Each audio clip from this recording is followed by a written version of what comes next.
Good morning, good afternoon, and good evening to all the listeners of the Good Anime Palette Podcast. Welcome to episode 86. It's Will, it's Jason. I'm a little bit hungover. Jason's a little bit sick. So and sleep deprived. yeah. But yeah, you're not sick. I'm not sick. You just had like a really bad night of rest. Yes. We had 1 hour of sleep. That's not great. But actually, that's the thing too, right? At least with the insomnia, yeah, Jason has pretty rough insomnia. But an hour of rest, that's all you can ask for, right? I guess one is better than none. Yeah. But one is the loneliest number, you know? I'm on the opposite side. I got plenty of sleep, but I also had plenty of drinks. So I'm doing all right. I have a bit of a blocked nose, so you might be able to hear that I'm a bit more stuffy than usual. But the show must go on. So we're going to be talking about episode 86, which is going to be focusing on the tried and true anime closet cleanup. It's the 7th time round. I think we're still keeping with the new format that we've done, which is rather than doing like a bulk of shows, right, like 4 and 4 on each side, we're gonna cut it down just so we can have more time to really extrapolate and dissect some of the shows that we've been watching and movies around this time as well. So on my side, I've been watching No Game No Life 0, which is the prequel movie to No Game No Life, along with Kino's Journey: A Beautiful World, the animated series from 2017. So not the original release of 2003, because that one, unfortunately, is not available for streaming. Though you can see like some clips of like the openings and endings, so you can at least kind of see the anime style from back well over 2 decades ago. And for me, I am doing Tsuritama, which is a very, I guess, underrated by a lot of people in terms of an anime slice of life that is quite interesting, to be honest. And then the other thing that I actually was tasked to watch was Golden Kamuy Season 1. And trust me when I say I have a lot to say about both of those shows. So that's pretty much the 4 things that we will be talking about this episode. And Will, do we want to go first, or do you want me to go first? Let's go. Let's start on my side. Sure. I have a feeling you want to end on a banger. So let's go with No Game No Life 0. So this anime movie is based on the gamer couple who challenged the world. The 6th volume of the light novel series No Game No Life by oomiee. So the whole series is published in English by Yen Press. Season 1 came out all the way back in spring 2014. It was also done by studio Madhouse. The movie itself was directed by Atsuko Ishizuka, who had worked on A Place Further in the Universe, as well as The Pet Girl of Sakura So. So this premiered back in 2017. The scores are pretty good. In terms of like the source itself, because it was based off of like a specific volume of the light novel, sorry.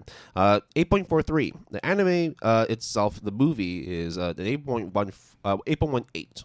So very popular, ranked very highly.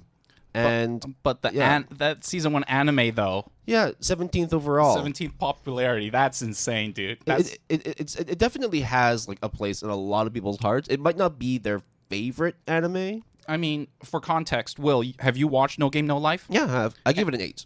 I think actually, what did I give it? But I was also very happy with No Game No Life. It was one of the. I think it's because like when you're watching it, the plot itself is not super important.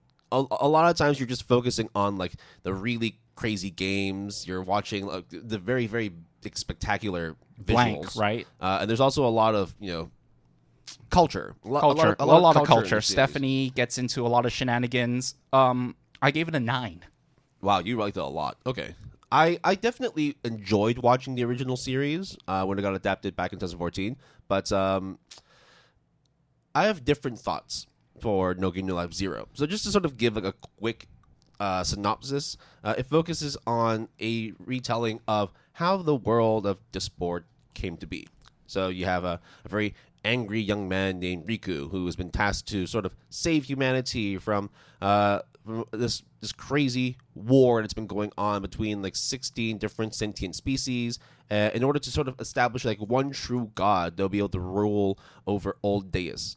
This lawless land that's, unfortunately, if you don't have like these kinds of spiritual powers or magic, as you say, then you're pretty much fucked. And that's what humanity is tasked with. They need to survive, but they also have no power to fight against these gods. And so it's like this kind of meaningless battle for survival by Riku and their merry men and women, because they just have no way of being able to fight against the gods. Until one day, Riku comes across a very powerful ex machina, her name being Shui. This elf, not this elf, this little robot girl, essentially is almighty, all powerful, but is a little bit different because rather than being connected to this network of like crazy sentient robots, she's kind of just disconnected, working on her own, Like a rogue agent kind of thing, right? and not on her own doing as well. I think it's because of the fact that as she was carrying out her missions, she started to sort of be more curious about the human race and wanting to understand what emotions are, and that then was detected as like a defect. There's something wrong in her programming because she's not supposed to feel that, so they just basically cut her off immediately. Right. And so like a lot of the movie is sort of understanding the dynamic between robot and human. We're kind of talking about the same thing as with the my wife has no emotion. Mm-hmm. The Or manga Alicization. the manga we covered back in 2000 back in ASAP 7, and also like you said, Alicization, War of Underworld with Sao. So essentially, yeah, what is AI? What is a robot? Are they capable of being able to understand, even replicate human emotions? And when two beings of different race, one being human, one being an ex machina, have emotions for each other, is that deemed normal? Is that even possible? A lot of the movie is sort of revolved around that, right? Two people who literally do not belong where they are, trying to come together and create this powerful partnership to be able to save a race that really has no right to survive because they just are weak.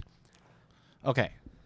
So, for context, this is a prequel, as Will has mentioned. If you have not watched No Game No Life Season 1, is it one of those things where if you watch the prequel, then watch Season 1, you're good to go? Or is it, like, implied? Because technically, this was produced after Season 1, and I guess it's, like, the 6th volume, right? So it's like... So this is the case of a lot of prequels, I think, where, like, yeah, you can just watch it, like, chronologically, quote unquote, but at the same time, a lot of the things that happen in the movie kind of would be great, better understood had you watched the original series first. That's the thing. I think like a lot of prequel, quote unquote, movies tend to not be like newcomer friendly because a lot of things, like a lot of the world, a lot of the characters, a lot of the dynamics that happen within the movie are kind of left unexplained because they kind of just assume that you would be able to pick up the pieces along the way you go because you've watched the original series first. It's kind of like it's not as bad, but like for example, JJK Zero, right? Jujutsu Kaisen, if you have watched the original like first season, you would probably better understand the purpose of certain characters in the Zero movie, much in the same way where if you have watched No Game No Life, then you would also better understand the motivations and the reasons why certain characters are the way they are in Zero, the movie. So it's more of a prequel in the sense of fill in the blanks in terms of providing extra context rather than, oh, this is where you start. Yeah, it's the expansion of like the world that they set from the original series and giving you, like you said, more context as to what the fuck's going on. Now, I've not watched the movie, although it's probably been on my plan to watch list forever. I remember it being, I don't know if it's a Netflix exclusive in terms of release, but I just remember it was always there, advertised as a Netflix property of sorts. It was on there for quite a while. And I think it's still on there. Maybe on the US one. I watched it on Crunchyroll. But I didn't watch because I tried to look for it on Hong Kong Netflix. Wasn't there. Not even the original series. I think it had been on there for a very, very long time. Right. So the major difference between No Game No Life and Zero is essentially the plot. Because when you really break down the original series, there wasn't a whole lot of plot. It was more just the two characters trying to play games and rule the world and be OP in like mind 4D chess kind of thing. Yeah, I mean like it's pretty like game version isekai as it goes. Whereas this one, the Zero, is just straight up. First of all, gorgeous. I mean, what do you expect, right? It's a movie rendition of like the series being done by Madhouse, like prime Madhouse as well. Mm-hmm. So it just looked glorious. I think like one of the things that would have made it a a much higher score for me is if I had watched it in the cinema.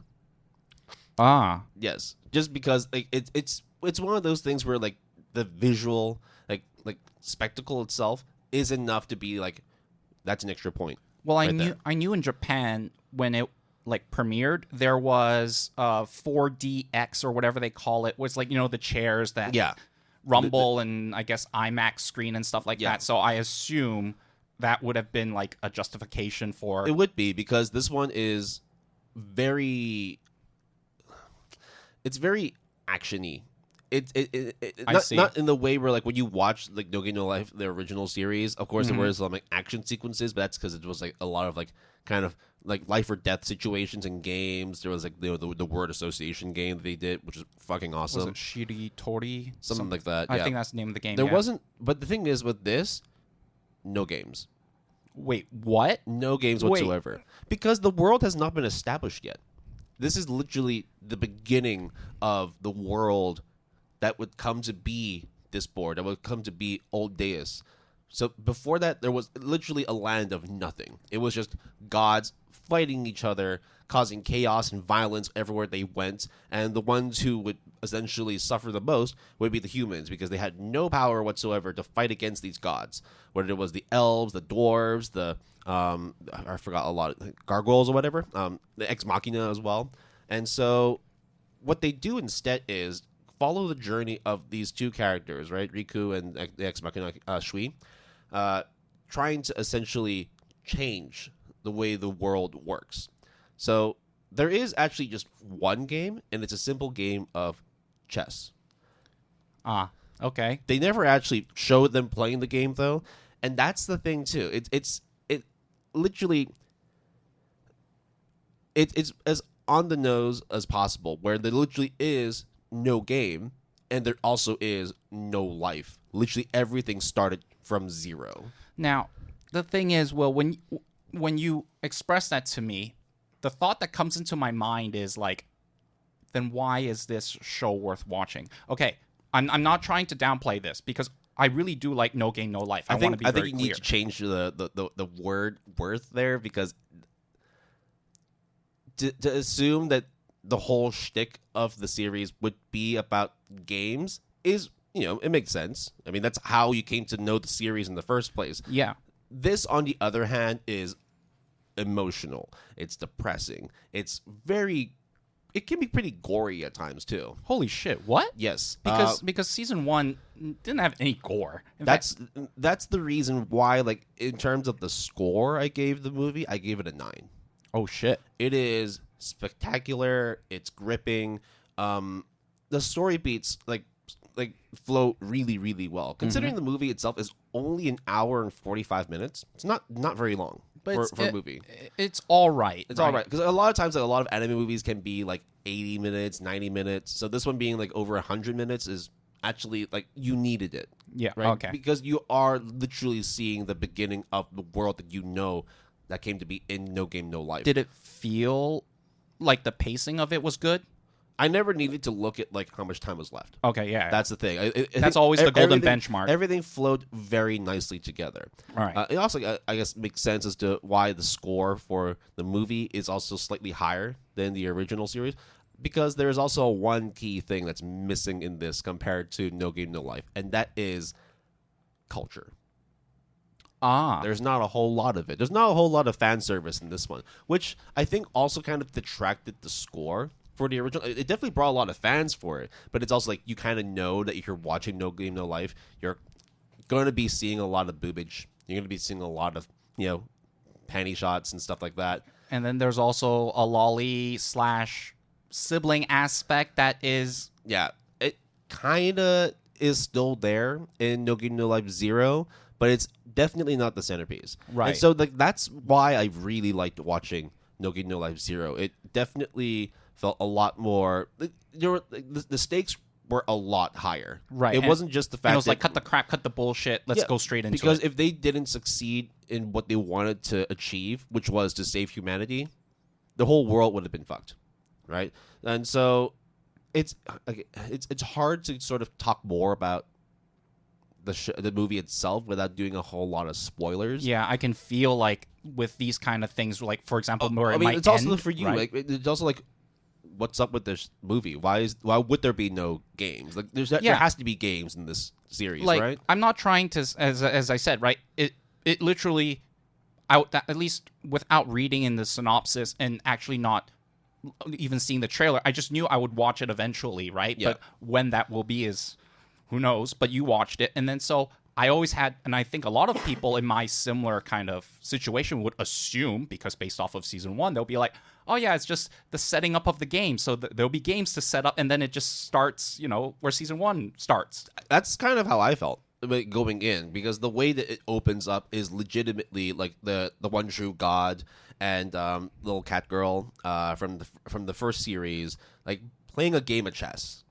Oh, I remember. Yeah. Because that's the end of season 1, right? Yes. I She see. was like the Fox Girl. the quote unquote big bad of season 1 With right? the coin? Yeah. Yep. The coin game, and they also had like the sort of mecha game they had as well. Mm-hmm, she basically is playing against the one true god and keeps on losing. And it's like, oh, I can't win. Why can I never win? It's like, well, you might be able to win. How about this? Let me tell you a story about someone who also couldn't beat me, but somehow managed to win. It's called Visa, MasterCard, Pay to Win. Microtransactions. Amex Platinum. There you go. No, but so it's like very vibrant, beautiful. It's like the aesthetic you had remembered from No Game No Life. I always remember, and then when you start telling the story, immediately it's like darkness. Okay. Everything is fucked. because I always remember the visual of season 1 being almost to the point where the color saturation is so high, Yeah. it's almost blinding in a way, right? Yeah. Like it's so excessive, but it works. The way that they use like pink is so excessive, but in a way that it works. And that's why I think, like, if you wanted to just talk about the visual aspect, it works better in No Game No Life 0 because they have the color contrast of setting the world being like dark. Like, there's just a lot of shadow, a lot of darkness. There's not a whole lot of life, right? And so when you start seeing those vibrant neon kind of colors coming up, when you sort of see like this pool of, like you said, pink, right? Whether they be like, AI generated flowers or a laser beam going somewhere, or like whenever they try and create something that is vibrant and shit. It's like Devilman Crybaby, white dress, and then stained in red kind of thing. Yes. It makes it extremely obvious and then more pronounced, I guess, right? Yeah, so there's a lot more sort of like philosophy, a lot more metaphor in No Game No Life 0. So that's why it's hard to explain it, because you kind of have to like watch the movie and take in, your own sort of assumptions, your own sort of understanding of why these characters are the way they are, why they fight, why they want to achieve this when they know that they're essentially pawns in this great big bad world where they just legitimately are. The worthless. odds are stacked against them. Completely. So would you say a fair assumption is comparing No Game No Life Season 1 with 0 to Sword Art Online Season 1 and Progressive? Where it's like they're both technically almost like they fill in the void of the context. No, it's different, but one is more outstanding being Progressive. It's different because of the fact that the world has already been set in Progressive. That is true. So therefore, you're not sort of understanding, the world, like of how it SAO. came to be. You're more sort of understanding Asuna, right? Right. Whereas this one is the characters kind of have similar motivations to the main characters in No Game No Life, the animated the first series, but the world is completely like ground barren. zero. Like, right. You that's why like the world building in this is fucking awesome. Because it's a clean slate. Yes, there's literally fucking nothing there. Yeah. So it's hard to sort of like explain like what a good comparison would be, because I'm trying, yeah. but like I'm not necessarily trying to like compartmentalize and like categorize it so I know, but I'm just trying to like figure it out as we go. There really is no comparison between those two particular series. But I will say though, just judging from how enthusiastic you and you also gave it a 9, and then on top of all that, you kind of went against I guess you would say, a typical expectation of there's not really much gaming in the movie, but it's still almost even better actually for it, makes me sound like this is crazily good. They're all setting it up for one big game. And therefore, when you go into watching this, you kind of appreciate what the characters are doing. Because legitimately, it's like, since the world is so fucked up, who the fuck has time to play games? But then you realize that what they're doing throughout the whole movie is legitimately strategizing to win one big game. And that game being this massive war that's been going on in this world. So, to people who have never watched No Game No Life and are curious about the movie, I would suggest watching the series first. So watch No Game No Life because it introduces a lot of the character interactions and the dynamics and what the world really is about, right? You don't want to just start off with No Game No Life 0 because you kind of you're missing that huge context, which is what a beautiful quote unquote world that No Game No Life had, right? So it's better to watch the series first, then go into the movie. If you have watched the series, then I also don't see any reason why you wouldn't watch 0. So I would go so far as to say it's a must watch. So the last thing I would say in terms of a question would be, now that you have essentially finished all of the anime adaptation of No Game No Life to our knowledge, right? Because it's just season 1 right now and the movie, 0. Are you satisfied, or is that yearning for more now? Because you also have to understand that I think for a lot of us, I think you included, when you watch season 1 and you're just like, well, I want season 2. I thought, it's going to come. It's going to come. And then when they announced 0, I thought at least it was like, oh, they're testing the water.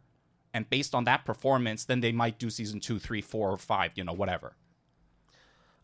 I wouldn't be upset if they don't have a second season. And I think it's also just because there's not a whole lot of content there yet, right? Like if we just look at how much stuff has come out, they released the 12th volume of the light novel last year, like early last year, right?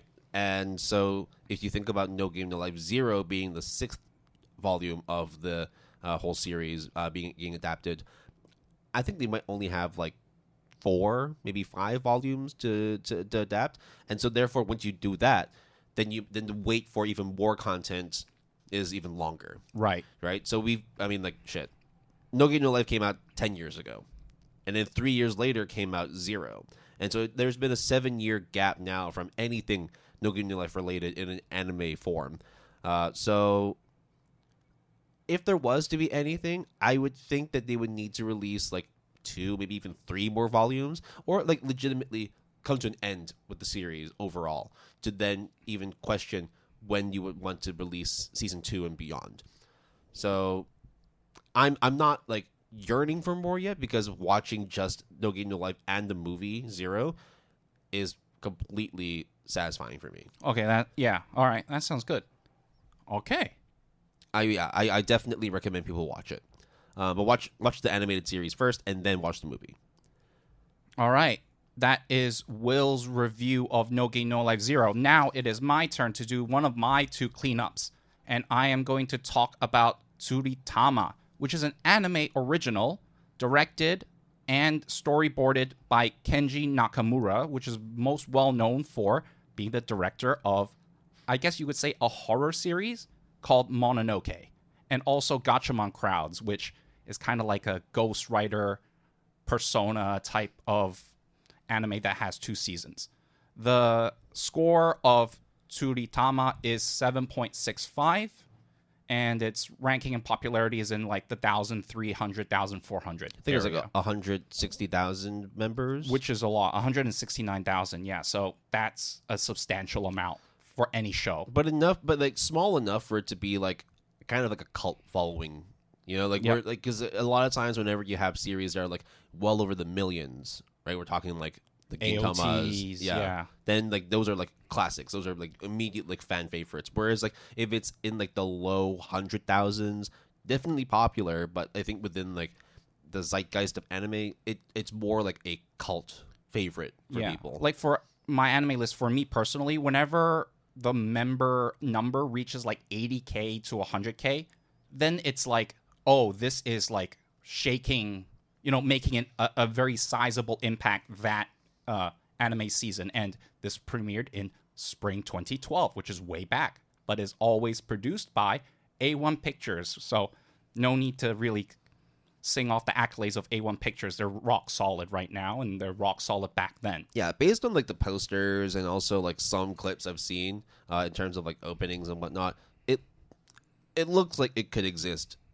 like now. Like it looks like it could have just come out in the last year or so. Such is like the power of A1 Pictures. Yeah.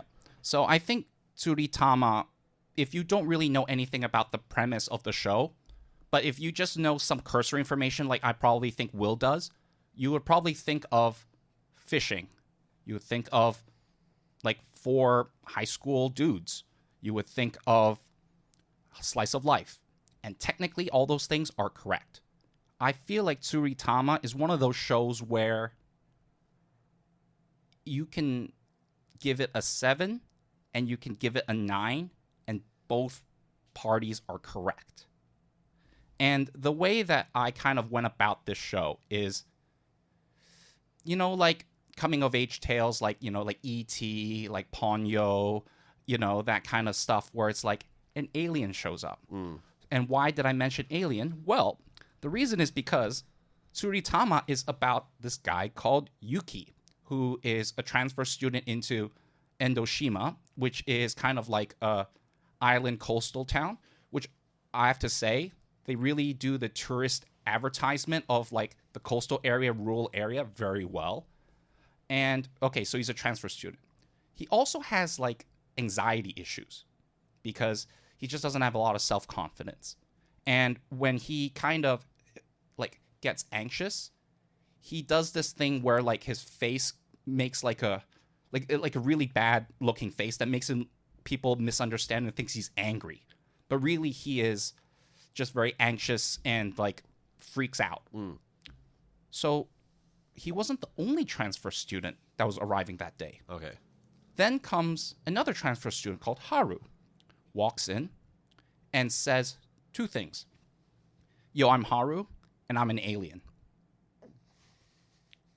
Then grabs a water gun and shoots Yuki with the water gun. And next thing you know, Yuki is doing like those Hawaiian dances, like hula. Oh, okay. But like it's like I guess it's called the Endoshima dance, right? Eno. By the way, it's Enoshima. Enoshima. Yeah. Sorry. It's a real place in Japan in Kanagawa Prefecture. And so what was that about? And then that kind of sounds like an opening from like My Dear Friend Nokotan, where it's just like just walk in, yo, I am exactly what you think I am. Okay, cool. Right. Now, if I also were to tell you it feels like Tatami Galaxy mixed with E.T. or Ponyo. That is the story or the feel of Tsuritama. It is extremely vibrant. Like the colors are like really beautiful. And A1 Pictures, I mean, they do good work and this is no different. However, I think the story is a very weird one because you would think, oh, it's just a slice of life fishing. And how does fishing happen here? Well, Haru needs Yuki to fish like a big fish because he's an alien and that's what his job is here. And you're just like, okay. And then they learn fishing, and then there's a third friend who used to be like an outstanding, not fisherman, right? But what do you call it? Like a pro bass fisher kind of thing. Yeah, you would say, like a sports fisherman. A sports fisherman, yeah, sure. And you also get like an eclectic group of supporting characters, and then you go into all these stories about family, about accepting loss and all that stuff. Oh, Yuki's grandma is like really sick, that she has to go in and out of hospital. His parents have passed away a long time ago. So the story is super cookie cutter. And the whole arc, I can basically tell you, and it's not necessarily a spoiler, But you can even predict it because if you just take the typical template of these types of shows and the arcs, it's exactly the same.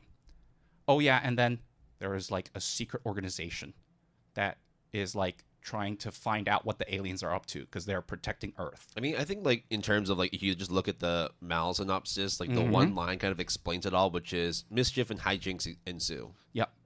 So when you see those like three words, right? Mischief, hijinks ensue. Then okay, shit's gonna happen. Yeah. Like with all these kinds of series where it's a coming of age, a lot of boys figuring shit out. Yeah. There's like subplots happening here and there. Is there a whole lot of fishing actually? Quite a bit in the beginning. Right. It's saving the world by fishing. That's kind of like their tagline. And you're just like, what the fuck? Yes. But they actually deliver on that premise. Now, when earlier I said you would see it as a 7 or a 9, is because halfway through the 12 episode cur, which there's only 12 episodes, yeah. And to be clear, it's an anime original, and from beginning to end, it's a full story. So you don't need to venture outside or feel dissatisfied because it's a complete story. And I'll always give props to anime that does that, even if it's not adapted or not anime original, right? Like the fact that it's condensed into a succinct package is always good rather than feeling like you're dangled, right? Yep. Okay. The first half of the show is about fishing a lot because it's like the main character trying to train, the training arc. And the alien thing is not really a big deal at all. So you're just kind of like, oh, Haru's just being like wacky, quirky, zany. Then shit hits the fan, so to speak, and then like somehow it ties into end of the world type shit. But it is told in a way that reminds me of Tatami Galaxy, and those types of almost like Paprika, but if Paprika was like really fun rather than like really mind-bending psychedelic. Okay. Think Ping Pong, the animation. Yes. And the style, the color, and that's really Tsuritama. So you can kind of see how weird of a show it is. I just thought this show was about 4 boys who like to go fishing. I thought this was like a slice of life as it gets. I honestly thought so too. And there's a talking duck called Tapioca. Okay. The fuck are we doing here? All right. Okay. Okay. There is like a JoJo reference. There's always a JoJo's reference somewhere. Yeah, I don't know. It's so okay.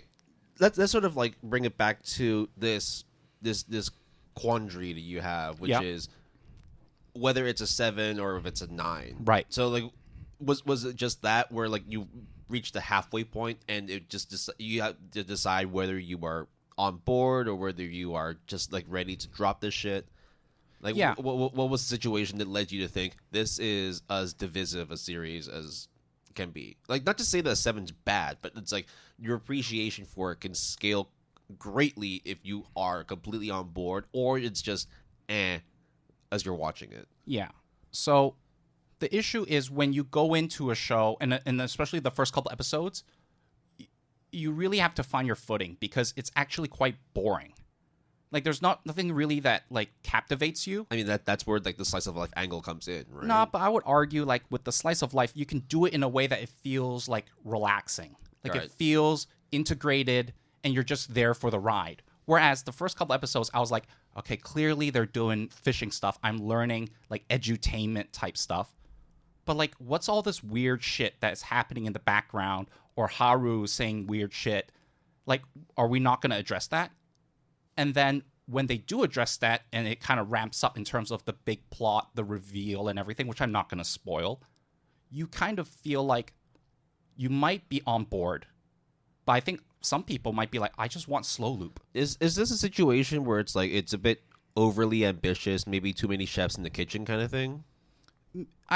Because there's a whole lot. I mean, you were talking about like fishing, coming of age boys, a grandma sick. There's transfer students. One says he's an alien, and then there's like end of the world shit happening. There's a fucking talking duck. Yeah, there is like life, death, acceptance, love, and it's like really weird because I don't know how to feel about it because I think you can be it's like a jack of all trades, but master of none. And because of that, you can either feel like, oh, it doesn't really stand out, or the way that it shifts. Like, do you remember a movie called Sunshine by Danny Boyle? No, I'm not. I'm not familiar with it. It's a sci-fi movie that is about like a bunch of astronauts going to the sun. Okay. And the thing about that movie that is very, I guess, divisive is that the 3 acts of the movie are like almost like 3 different genres. Oh, wow. You got a pretty stacked cast for this, man. Yeah. Cillian Murphy, Rose Byrne, Michelle Yeoh, Chris Evans, Benedict Wong. For Sunshine, yeah, and directed by Danny Boyle, who did Slumdog Millionaire, yeah. So, but that movie, it didn't really, I quite liked it. But I know a lot of people who quite liked the whole cast and the, like, you know, everything leading up to it. But then when they watch it, they're like, the movie feels very disjointed and doesn't really know what it wants to be. And I feel Tsuritama is exactly like that as well. I mean, damn, if you look just at IMDb, like, Sunshine has a score of like 7.2 out of like 268,000. Actually, like, the scores are kind of similar, actually. Exactly. Because, like, I'm not really going to say... Oh, it was also a box office bust, by the way. Yeah. Yeah. And that was the other thing, too. But I think it was a really good movie. But I also understand why people don't like it. So Tsuritama is like, oh, if you're in for the slice of life stuff, you want a chill time, you don't really get that after, like, episode 5. And then you might not buy into that story that it lets on. Or you might be like, oh, wow. They hooked me in. They got me in the first half, and now I'm staying for the second half as well. I mean, did you watch the whole thing? All of it. So what kept you going? Other than, of course, doing it for the podcast. What kept me going was I wanted to know why the anime is, at least to my knowledge, very beloved by, like, has a cult following. Yeah. I have to say A1 Pictures did a fantastic job. Just like how, you know, Madhouse did No Game, No Life justice. Yep. Tsuritama, it looks fantastic. But on the other hand, it feels very odd in terms of how it is portrayed in terms of the pacing and the plot. Mm-hmm. Because, you know, the whole E.T. thing of, like, ragtag group of people and then, oh, wow, is the alien good or bad? And then there is people that trying to take the alien or, you know, misinterpret, you know, and then it's just, well, end of the world type shit. That's or, like, I don't know, maybe like Stranger Things, but if Stranger Things was more upbeat and, like, fluffy. Mm-hmm. But then all of a sudden you, like, insert, like, really rough shit out of nowhere and then go back to happy, fluffy shit. I don't know. And the whole happy ending thing is, you could kind of interpret it as a bit off-putting, because right when everything magically, friendship lasts forever, Will. Okay. Friendship conquers all. Oh, all these people that you thought either perished or were in trouble, they're all good now. I mean, that's the power of anime, right? Exactly, yeah. So that's why I gave it a 7, because I think that it's very deceiving in terms of your expectations going in. And they do a lot of great stuff. Things like character developments, that the anxiety that Yuki goes through. Haru learning about how to be human and doing what's right and wrong. Natsuki being like the third guy, essentially trying to figure out his relationship with his family. And then Akira, who is essentially like the fourth guy. My God, I'm just looking at the poster for Tsuritama from Crunchyroll, and I only just noticed the duck. Yeah, there you go. Yeah, I was like, I never noticed it at all. I thought it was just 4 boys in a school of fish. Yeah. The other thing, too, is I don't know if this will be like a big deal for you or others, is that Akira is technically not Japanese. And they made it a point in the show more often than not to call him an Indian. They have him eat curry at some point. And you can either interpret that as, like, you know, like Gurren Lagann with the very flamboyant gay character. Yeah. And you can kind of see that as, like, clearly that's what they're going for. But is that offensive? Is that okay? How do you feel about that? That's how the character of Akira feels, but with being ethnic. Without coming across as like too confrontational, let's just admit that sometimes with Japanese anime that the portrayal of foreign characters can be a bit stereotypical. Yeah.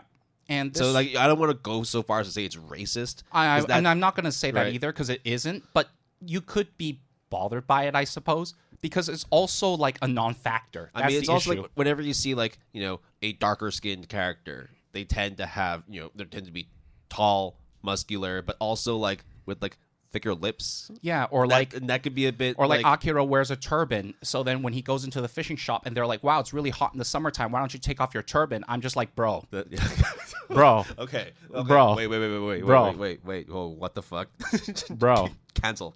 Yo, like, oh my god, no. Hold the phone, guys. You cannot say that. Like it, and they just said it, and I was just like, okay, but it wasn't in like, oh, I'm not trying to justify saying that. But it was said in such a way that it was almost like this is a normal thing to say about an Indian. I literally paused and I was like, the fuck is this show? The fuck, man? This is supposed to be a slice of life fishing show? What the fuck is this? See, the genre tags for Tsuritama on, for example, like Wikipedia, it's comedy and science fiction. With my anime list, it's what is it?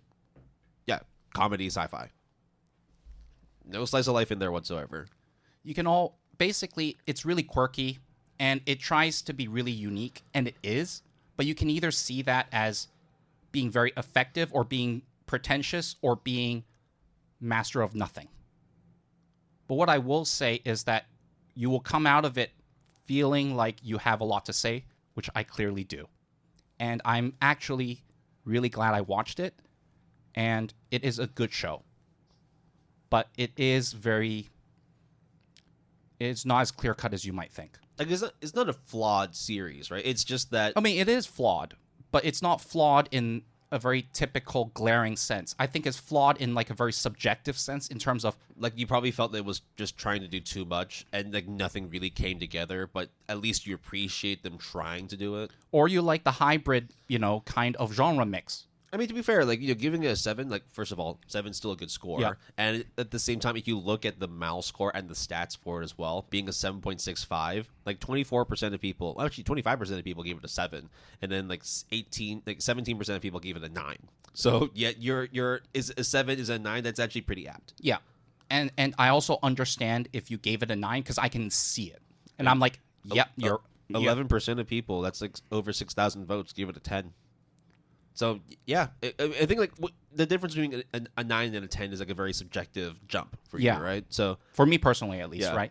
But I can definitely see people loving it and people being, like, a bit betrayed. But I think no one will say it's a bad show. Maybe, like, 6% of people. There's, like, 6% or no, 7% of people that gave it a 5 and below. But... at that point, haters gonna hate. Exactly, right? Like, I rarely ever give, like, anything below a 5, because at that point, I'm just not logging it on my anime list. Right. Which is why, like, whenever you look at your own stats, it kind of is a bit skewed. I think, like, my MAL average is, like, a 7.9 or an 8.1, something like that. I think yours might be similar. Yeah, I think for a lot of people it is, too. It's like the, like, North American way of grading things, right? It's like video game 7 out of 10 is actually bad.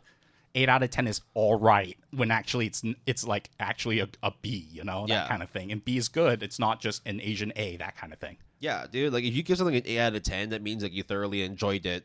Not like it was like, wow, amazing. It was like, this is still, like, a very, very good experience. So Tsuritama is a good experience, and it's a good show, but I also see why people might really like it and why I don't really think it's the most amazing thing since sliced bread.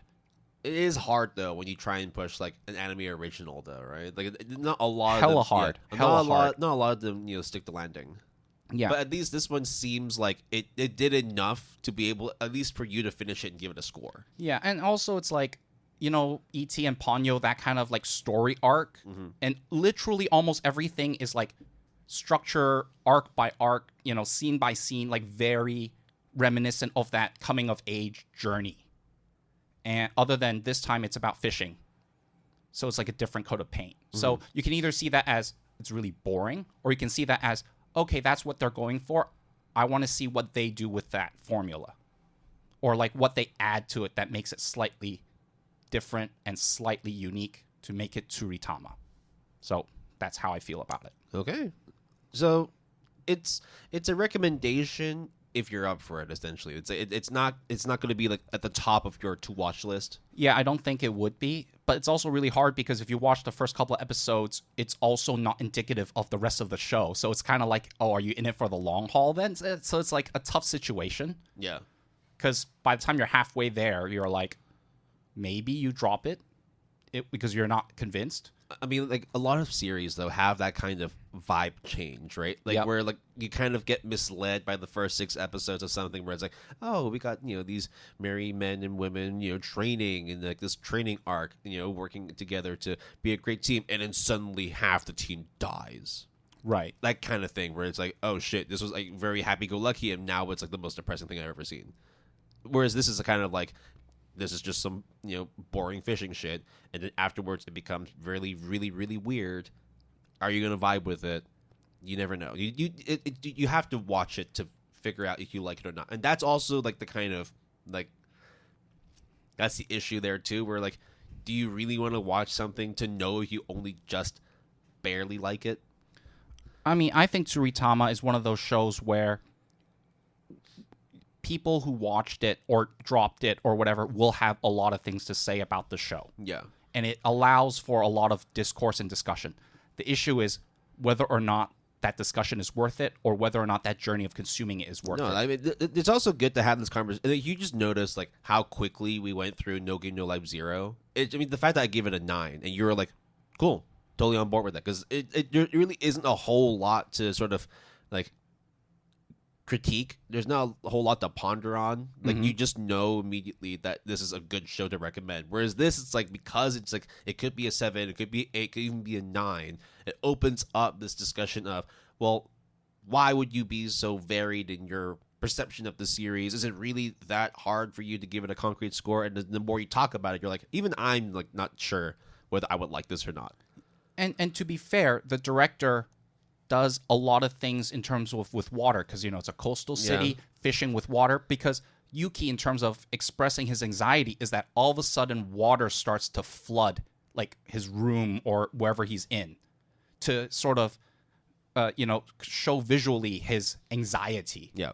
And water also is used to, like, water plants because it's a coastal city, it's a rural town, and water, gives life and fish. Water is life, yeah. Exactly. So they use that kind of symbolism and metaphor very effectively. The other thing also I forgot to say, which I think I said in the very beginning, Enoshima, they really advertise, like, the region really well. Like, it's one of those things where it's like, oh yeah, that place would be kind of cool to visit. I mean, I don't even know anything about Enoshima. They have, like, they're really well known for white bait. Okay. Because that's, like, their whole thing. Mm-hmm. And, like, one of them... Actually, yeah, you just Google Enoshima, like, 90% of the photos are just, like, coastal shots. Mm-hmm. It is just, like, this small island in Kanagawa Prefecture just surrounded by water. Yeah. And it's very much, like, again, with, like, the backdrop of, like, really vibrant colors. If you think, like, a Studio Shaft, or if you think of, like, Yuasa with Lu Over the Wall, or Ponyo. This is as waterside as possible. I mean, there's a seaside park, there's a surf village, there's the Enoshima Aquarium, there is, like, all those are covered. 6 beaches over there too. All those are mentioned and covered at some point. Do they also cover the gate, the Zuishinmon gate? Like those torii gates, those big red. Oh, like the temple ones? Yeah. Okay. Yes. So it's advertising. Because guess what? There is, like, a mystical legend about a dragon that is. Because in the very... Okay, that's not a spoiler. Because literally, the first minute is telling of this mystical story that is being passed on through generations. Wow, it's far. Like, if you wanted to go there from, like, Tokyo, you'd have to drive or, take a train and then drive from Kamakura. Yep. Bullet train. Like, it's way beyond, like, Kawasaki, way beyond Yokohama. Mm-hmm. Yeah, okay. You're really going, like, to the tip, like the edges. So, yeah, I think Tsuritama is a very interesting show, not only in its execution, but also generating discussion around it. And I really do see the perspective of people that love it to death. I mean, and people like me that is like, I acknowledge it. Well over 100K members, right? There's definitely enough people to watch it and also give it a positive score. That's really hard to do if you think about it. Yeah. With A1 Pictures, sure, they're very successful, very well known, but it's like there's no guarantee doing with an anime original. Yeah. Like, what the fuck? So, and you get the guy who's like Mononoke director, which I do quite like Mononoke. So it's like you're gonna get something artsy. You're gonna get like a Yuasa type kind of show. But guess what? It is. Yeah. Okay. Oh, in the end, a 7, but still like it's a positive 7. It's not like a letdown kind of 7. It is not a letdown kind of 7 at all. Cool. All right, that wraps up our discussion on Tsuritama. We are going to be taking a quick break, and then afterwards we'll be going into Kino's Journey, A Beautiful World, the animated series, along with Golden Kamuy Season 1.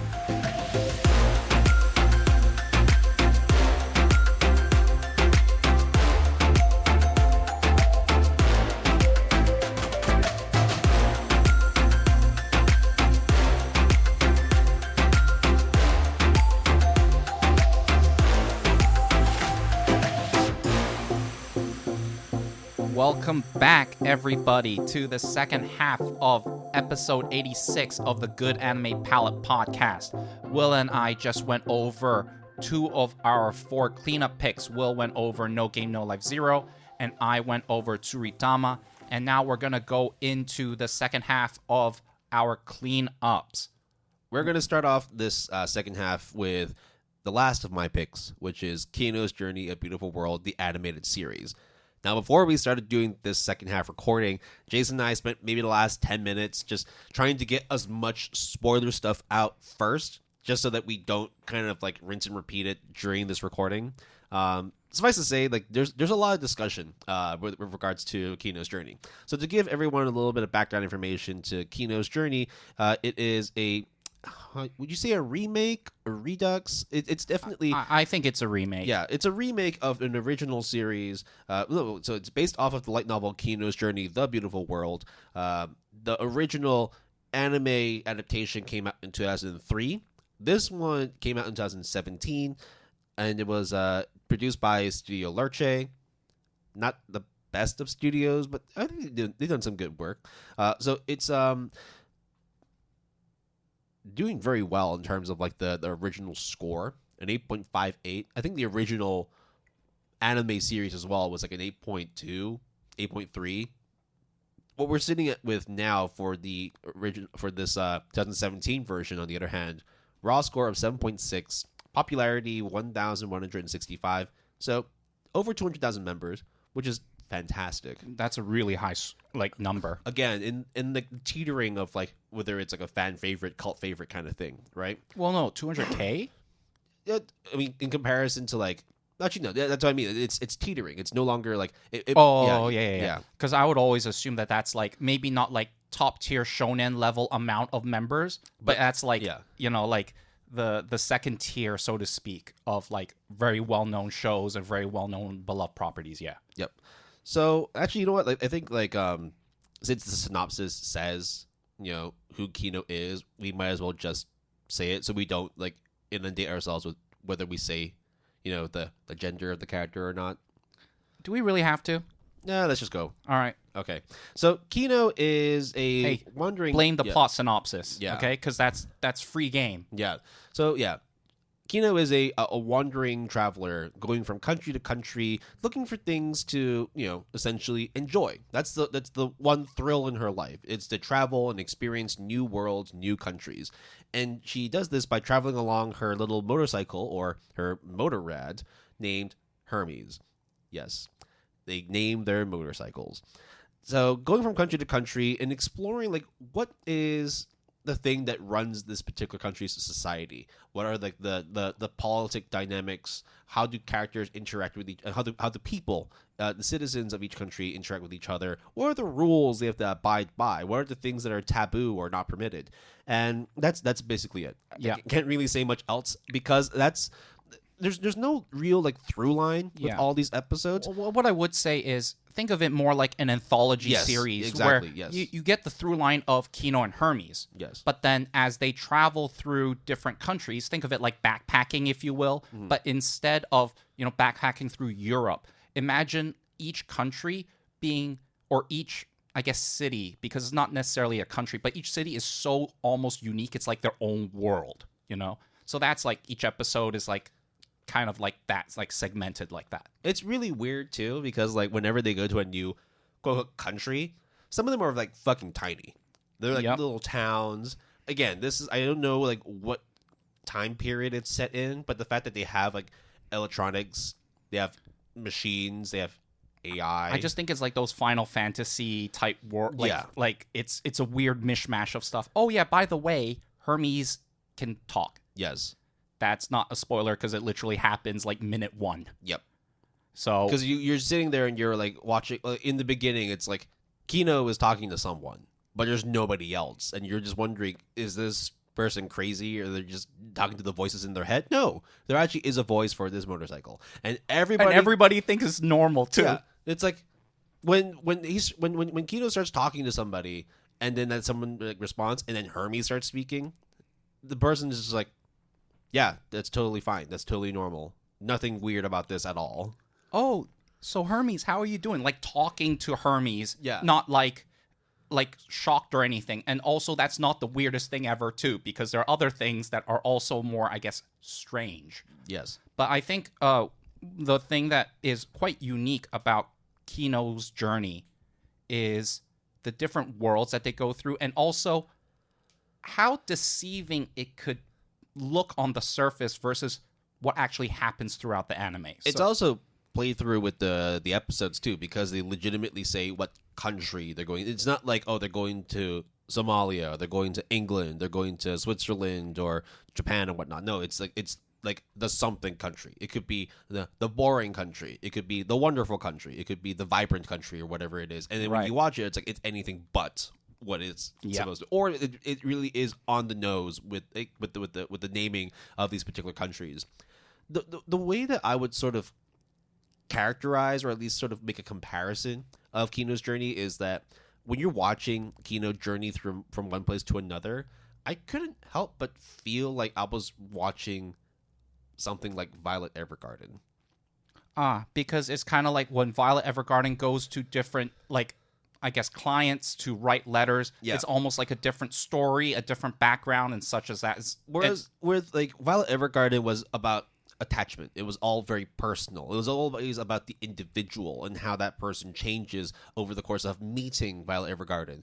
Kino is more like a fly on the wall, an observer, and seeing like how a country, its people, its citizens interact and operate. So going there, Kino doesn't have a whole lot of influence on the people.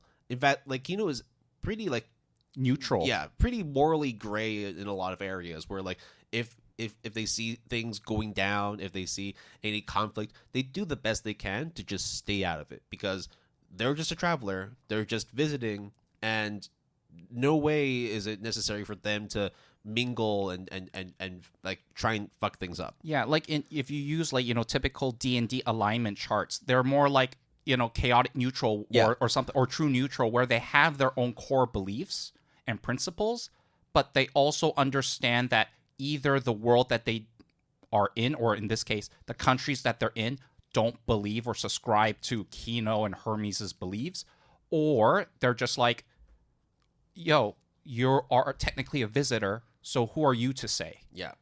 And Like, not to spoil anything, but I can give sort of like rough examples of like certain rules or certain conditions of each world. Like, it could be like this country has slaves, but that's how it is. You have a ruling class and you have a slave class. And then Kino's just like, okay, cool. Let's see how this works out. Or you go to a country where it's like you cannot. It's completely like workman. There's no electricity. Everything is just done by hand. Whatever. Okay, cool. I guess I'll just leave my motorcycle to the side and not trip people up by seeing like a mechanical being, like, that kind of shit. It's again, like Jason said, because it is an anthology of different stories. It's really hard to sort of talk about Kino's journey. But You know, it reminds me of Nichijou, because Nichijou has like skits, like comedic skits that you and I are like, this is fucking like 10 out of 10, 11 out of 10 fantastic. And then there are some that are just like, the fuck is this? in a way as well, like it's also very melancholic and slow at sometimes. Oh, extremely. To the point where it's like it's also kind of like Mushishi-esque. It is. So it's like it's a mixture of Nichijou, Mushishi, not in terms of like the comedy level of There are some like quote unquote like funny bits, but or absurdist kind of thing. Yeah. But it's like in terms of like with Mushishi and Violet Evergarden, like sort of like going through a journey of interacting with certain individuals. Kino is interacting with groups of people, understanding cultures, understanding politics, like the socio-political and socio-cultural climates of each area that they travel to. I have to say, though, Kino's Journey, the 2017 one, has probably one of the best first episodes to grip anybody. Yes. Now, whether that delivers for the rest, because even though it's not part of my cleanup, I've watched it as it aired, so I've seen it, and it's been years, but I remember that first episode because it was so memorable. Yeah. And anybody who watches it, you will know what's going on, because I won't spoil it because it really is quite cool how everything unfolds. And it's such a simple premise, too. I was watching it, and then by episode 2, I just couldn't help it anymore. I texted Jason immediately. I'm like, I don't know what the fuck I just watched, but I'm going to keep watching. So you went in. So give a little bit of context to listeners. So you went in. I knew nothing about Kino's journey. I thought it was just basically. I actually didn't even know what to expect. Right. Because it came from my cleanup. That, and also like because I originally just looked at the 2003 entry on my anime list, and it's just like side profile of Kino, side profile of another person, and then that's it. And then if you look at the 2017 poster of it on my anime list, it's just characters standing rank and file, and then there's like a blue sky, and that's it. Like you would not be able to kind of guess what the show's about, and that's kind of just how I approached it. No prior knowledge, no context given whatsoever, just went in completely blind. And holy shit, it was lack of a better word, it was a journey. Yeah. It was absolutely fun to watch Kino's journey, the beautiful world. I will sort of give like a quick nod to the original, which came out in 2003. A lot of people like that one more. Right. And I never watched it. I only watched like the because there are like some YouTube clips, like excerpts, right? No, it was just like the opening. Oh, I see. So I see. Because it wasn't so much that I wanted to understand like how the story was told, because it would have just defeated the whole purpose of watching the 2017 in the first place. It was more just sort of seeing like the aesthetic, right, and see the like vibe, and the fact that like it came out in 2003. It was directed by the director that did Zero Experiments Lane. So guys, if you want mental trauma, you know what to go for. Yeah, there's definitely a lot more trauma in the original one, I would say. And therefore, that's why people kind of like vibed with the original more. And I wouldn't say shit on 2017, but definitely don't rate it as highly, because they felt that some of those stories that were told, because there are 3 stories that cross over from the first series and the second series, and they were kind of told in different ways. So they felt that, I mean, this one was kind of like weird as a comparison, but it was like they felt that the new animated series 2017 felt too cookie cutter anime, like the character designs and the music and the feel and everything was like too contemporary, like too regular anime, like too clean and that kind of, which like, to be fair, it's absolutely true. Yeah, but it's also like not everybody is an art house fan, right? Yeah. Like not everybody is going to be like wanting to sort of see things that are a little bit off kilter, and you want 16:9 HD. It looks beautiful. Yeah, it's a beautiful world. Exactly, right? A beautiful animated world. Yeah. So with the whole Kino's journey, each story is told in a way that it's meant to sort of impact you. You're meant to learn about the people. You're meant to learn about how Kino is received by those people, and also what Kino's opinion of those people are, because a lot of really fun things happen along the way. A lot of really fucked up things happen along the way. And this is where like I really vibed with the character of Kino, because they are like as morally gray as it goes. Right? They see fucked up shit happen. That's fine. That's not my doing. I have no part whatsoever. I'm not going to mingle in this. They want to do it. They will do it. They want me to do this fucked up shit because that's the way things are done. Okay, I can do it. I might not do it. I might not like it. But or just leave, you know? There is a lot of weird shit that happens, though. And like that, I think that's also kind of what might put people off in the sense that, like you said, the talking motorcycle, that it's never explained. There's also a few other things that happen throughout the series that is also never really explained. And it's also because the way that the series has been adapted, not just the 2017 one, but also 2003. Because rather than going from volume to volume, they essentially... And some movies, I think, too, as well. There were some in-between movies as well, which is weird because they say movies, but they're only half an hour long. Oh, so essentially an like OVA. OVA, a special, that like, kind of thing? Okay. Yeah, extended, Sure. I suppose. But in the same way where like the first series was done, it's stories that are picked from different volumes. So some might be like in the first volume, some might be in the sixth volume, some might be somewhere in between. But with anthology series, that is more easier to do because there really isn't like a grand story, right? Yeah. And the way that the 2017 one was adapted, the stories were actually put up on a poll. So they basically... Smart. Yeah, they gave the fans of Kino's Journey, hey, we're going to be doing 12 episodes. What you want? You guys pick which ones you want to see animated. Okay, done. There you go. So no surprise that like the three most popular from the original series was also then readapted for the 2017 version. Try to be as vague as you can, but what were the three? One was called the Colosseum. Okay. The other one was the nice country. Okay. Or the kind country. Yeah. And I think the third one was... I can't remember that one. Sure. I mean, okay. So, I mean, I remember those stories, right? But the other thing I also want to mention about Kino's Journey was maybe a gripe that a lot of people... Land of Adults. That was the I remember that one, too. So, the thing that I think a lot of people might have issues, quote-unquote, with Kino's Journey is... the disjointedness of an anthology series, which, to be fair to Kino's Journey or any anthology series, that's the whole point of an anthology series. So if you're trying to look for some through line or like a overarching plot that maybe nowadays a lot of people are expecting, you're not going to get that. So if you're thinking that is like a bad thing to... There are some episodes where Kino is just not there. Yep. Right, it's just focusing on a different character or someone that's shown up through the series, and you learn more about that person or this character or that motorcycle or whatever, right?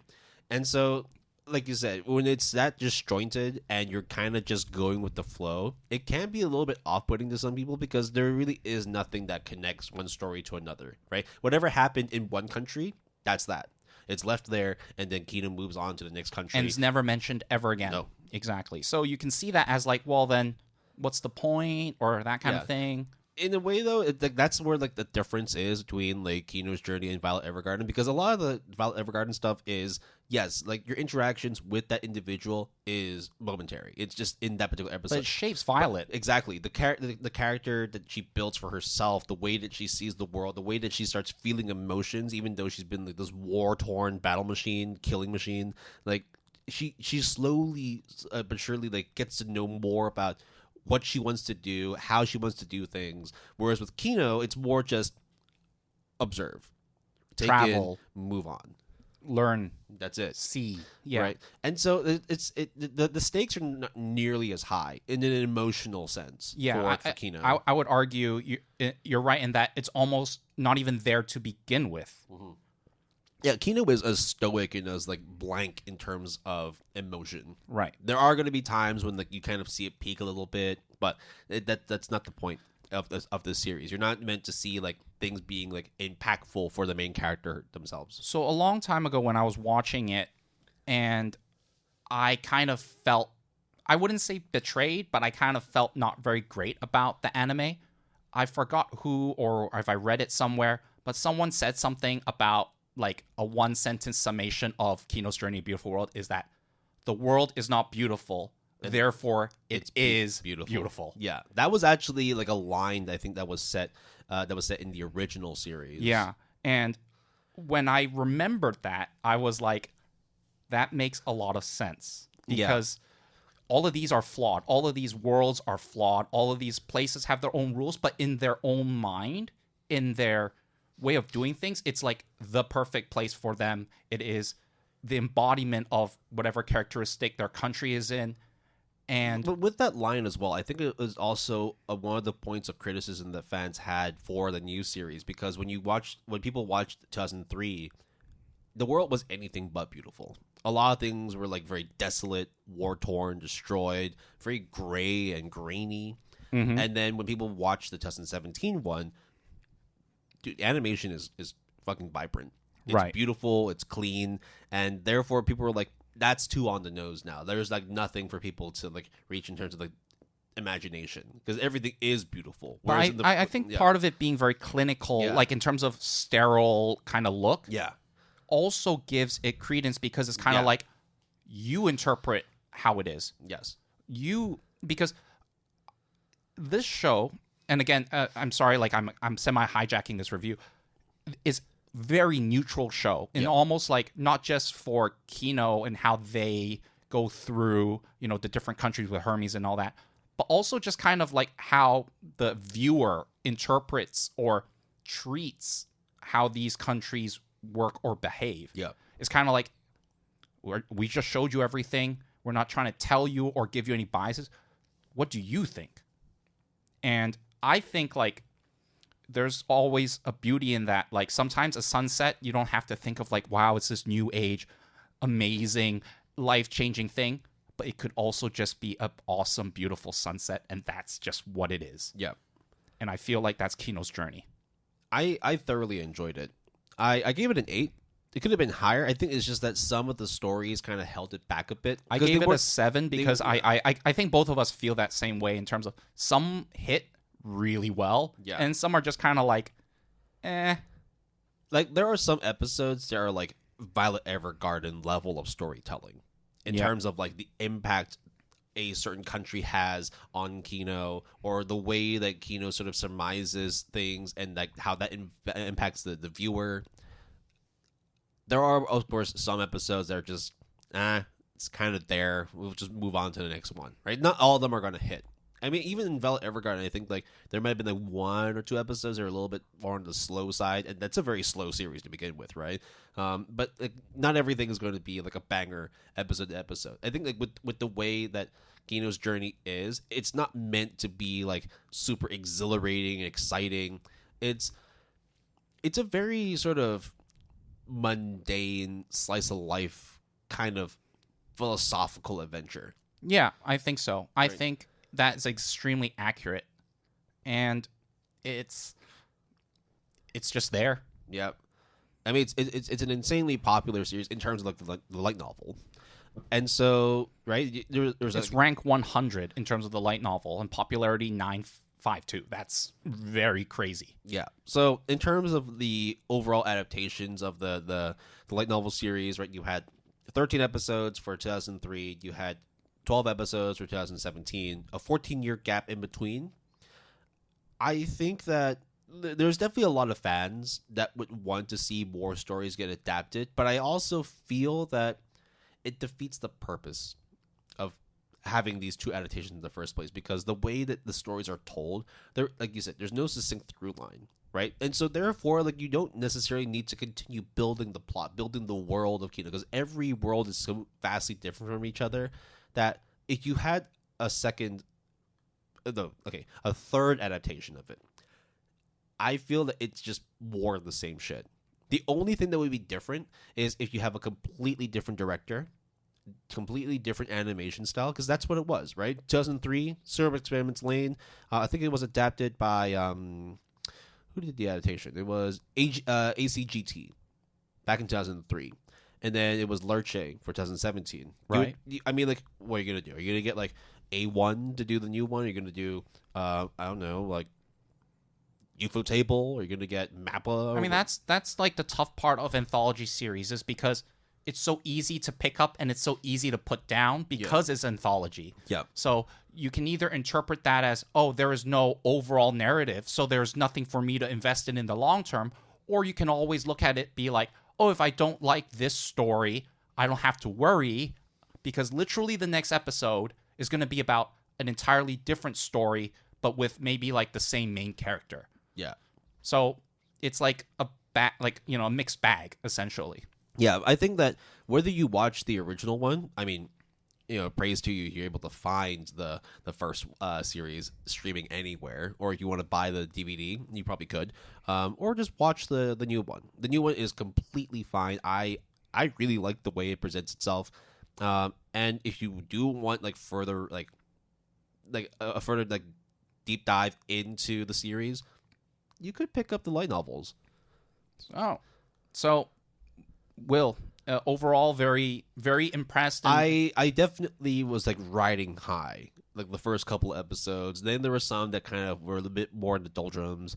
But I think like overall, the series carried itself very well. I'm very invested in Kino's journey. So it was a worthwhile journey. It was definitely. I mean, it's also for me too, because I personally like to travel a lot, right? And for me, it's like it's not so much traveling to see sights. It's not so much travel to do a lot of shopping and taking in of that particular culture. It could be those. For me, it's more like food related. It's more culture related. It's more like interacting with people. I want to sort of understand what life is like as a person from that particular city, that particular country.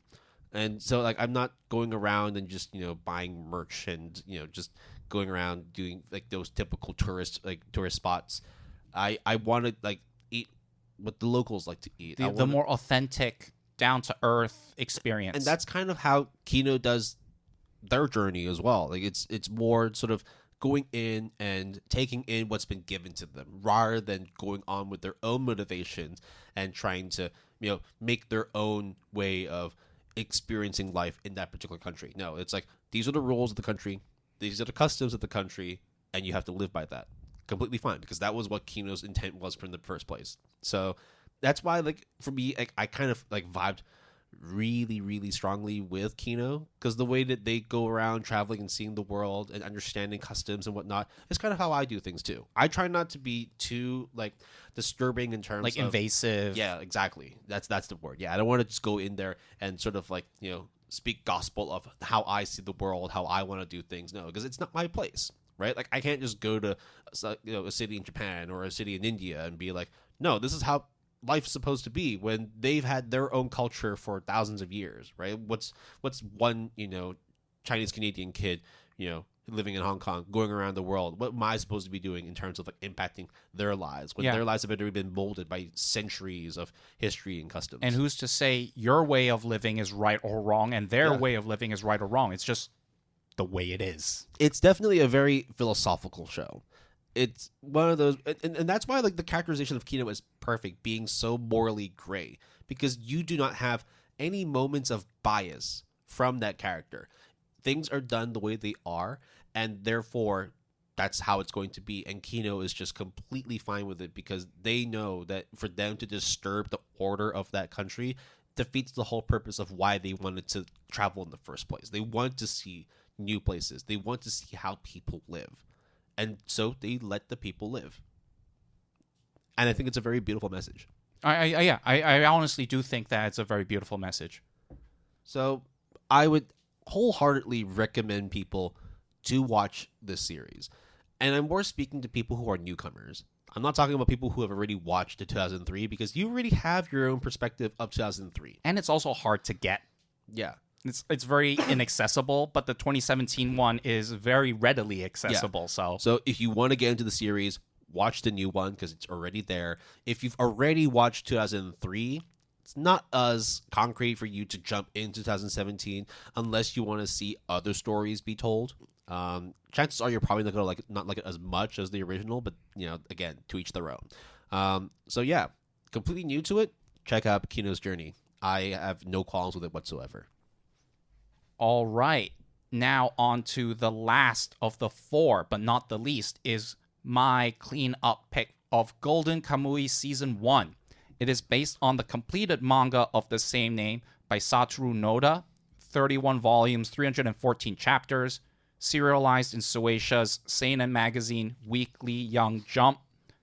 In 2016, I feel like I should mention this because Golden Kamuy is a very well-known series. They won the Manga Taisho Award and was second in the male category of, Kono Manga ga Sugoi ranking, which is a survey that Will and I use every once in a while. Loads of nominations, for like the Tezuka Osamu Cultural Prize. Yep. They were also nominated in an Eisner Award for Best U.S. Edition of International Material for Asia. Very acclaimed. Published in English by Viz Media. There's technically, I think, 5 seasons right now, right? Out? 4, I think. I think 4. I actually don't remember. 4 seasons. Okay. It's 4 seasons, and they have a bunch of OVAs. Right. But the manga is finished, though. The first season came out in spring 2018, produced by Jin Studios. The source manga has a score of 8.62, rank 81, and popularity 151. So that's crazy. And the anime season 1 has 7.88 raw score, rank 831, popularity 590, with 393,000 members. Okay. Golden Kamuy, going into this, I know a little bit about it just through osmosis, especially because Will has watched Golden Kamuy and has read it. Maybe quite a bit, right? Mm-hmm. You haven't finished it all, No. but you know a lot, Yeah. essentially. Just right? sort of give a little background as well. The first 3 seasons of it were done by Kino Studio. The latest one, which came out last year, I believe, was done by Brainspace. So it changed studios later on. One thing also that I know that I think almost everyone else would know about Golden Kamuy is the infamous 3D bears that are... We've talked about lot it before. bears. And, okay, yes, our opinions are still valid now that I've seen it again. The This bears. time, Yeah. in its full adaptation form. Okay, I don't...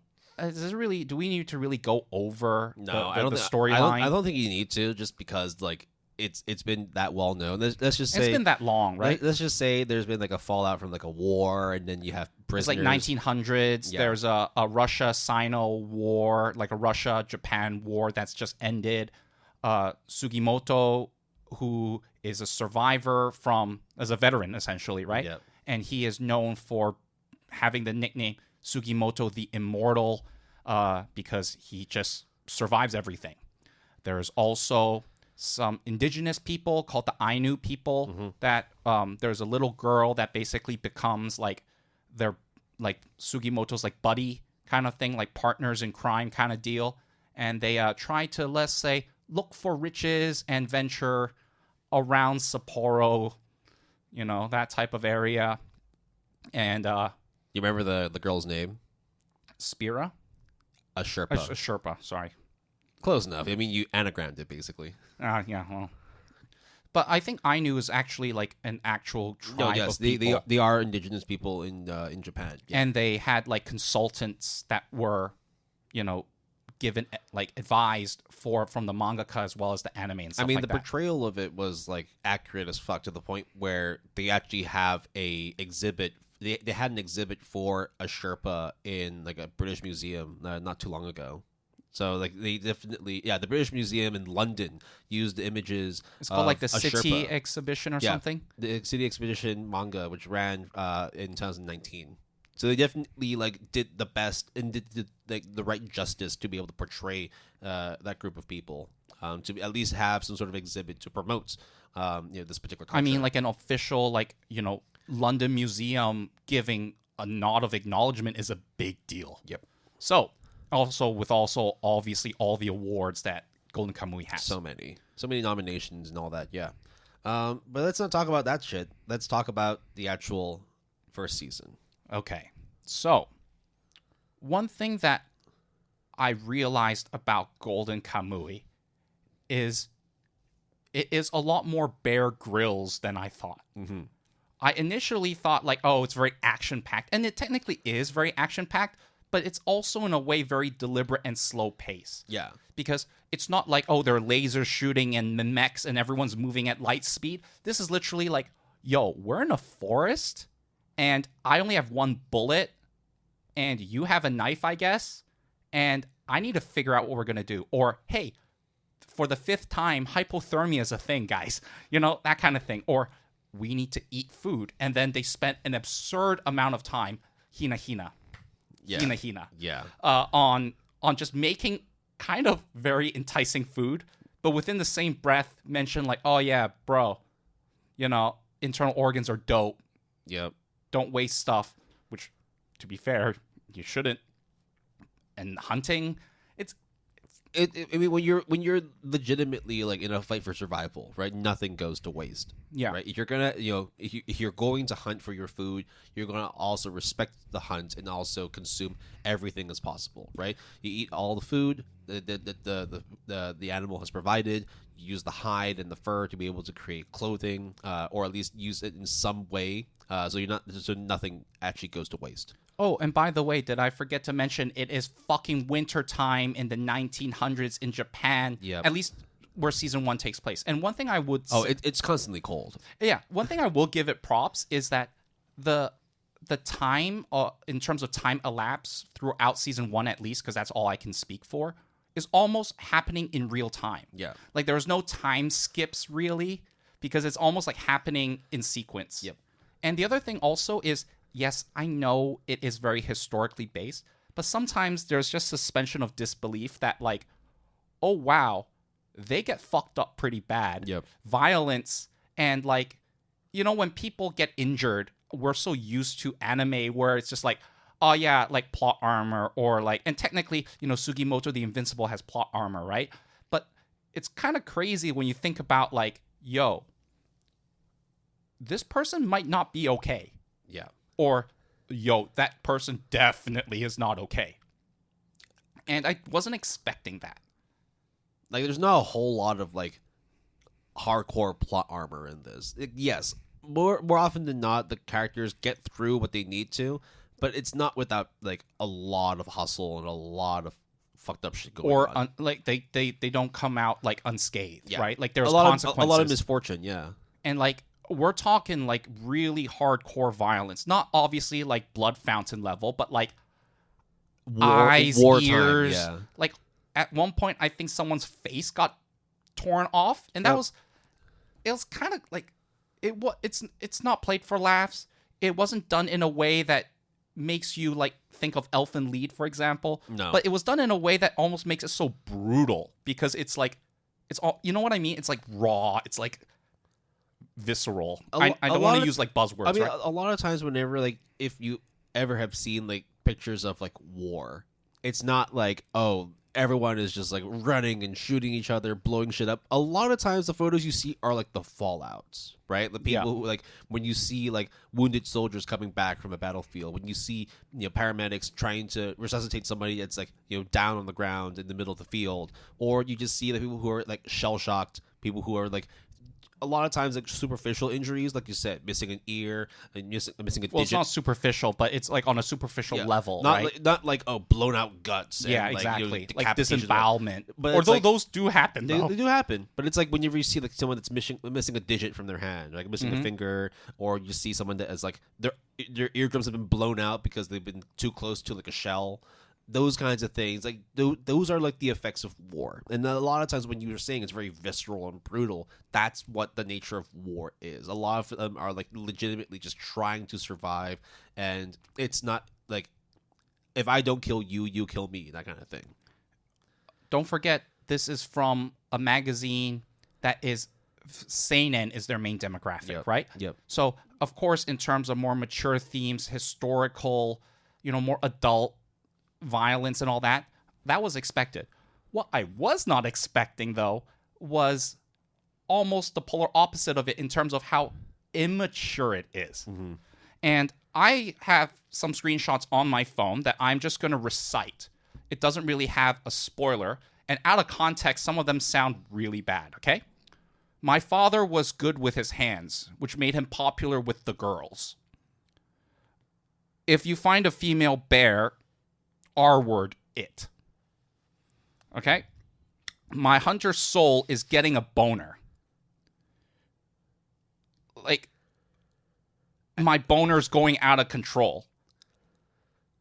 Let me shine, and then it shines the person's crotch. I'm saying you need to find out whether he's got a dick of a gentleman. Yeah, there's a lot of phallic imagery in this, a lot of phallic metaphors as well. But I think it's also just, it's to sort of, break the tension sometimes. Yeah. You can't always have things that are super hyper realistic. You kind of just need to throw like a curveball to the audience. Then all of a sudden it becomes slapstick comedy. Yeah. And I'm just like, okay. At the beginning it was kind of off-putting, but then as I watched more and more, I kind of leaned into it and I just kind of dug it, right? But I cannot underestimate, or I cannot emphasize enough how fucked up every single character in the show is. There's almost no normal person in the show. Maybe the Ainu girl. Maybe.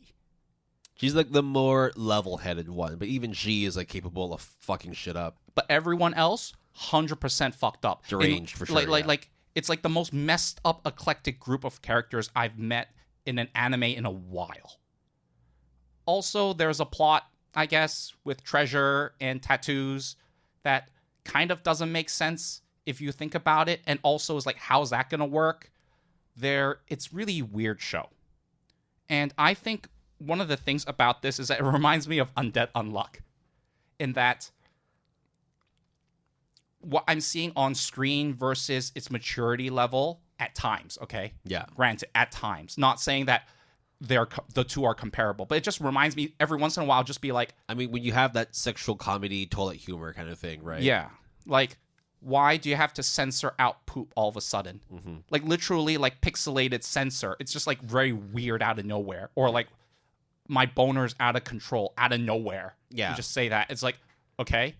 Like, what the fuck? They like to talk about their dicks a lot. Then all of a sudden you get a really suspenseful sniper like battle scene. Yes. Or like how to overcome a bear attack that, to my knowledge, at least how it was portrayed to me, sounds extremely realistic and down to earth in terms of how you would actually do it, or how you would cook stuff, how would you find food, how would you scavenge.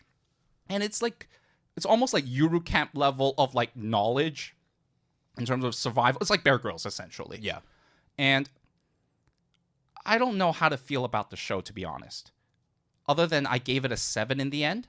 But I'm also quite convinced that I want to see where the story goes.